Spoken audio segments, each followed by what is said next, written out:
What about the costume changes? How are those done in live television? Well, you just changed fast, and your good costume crews would sometimes have snap-ons. They would have like a suit that you just step into like this, and they would snap it back or zipper it back, so you could literally change your whole costume in a matter of 20 seconds, 30 seconds.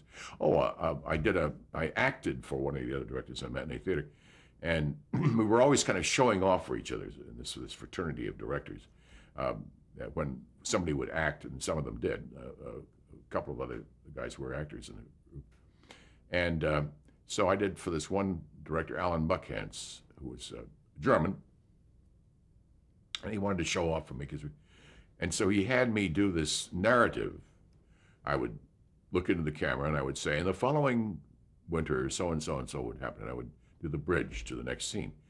Except that he had the idea that he would take the camera and push right smack into my eyes and my mouth, and they would change my costume under that lens, so that as I was talking and saying, and Cecily never forgave me, they would be going, and I would have all my clothes pulled off and totally changed while I was in close-up doing the narrative.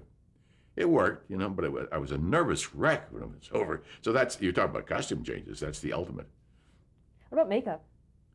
Yeah, the early days of makeup in especially color television was appalling. They had some kind of greasy mud that they would put on your face. It was pretty disgusting. When they needed, for some reason, more definition, things like that, they would give.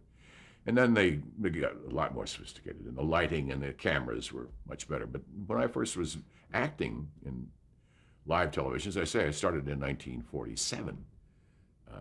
That's 8 years before I started directing. I was, acting a lot in television. So they were pretty primitive.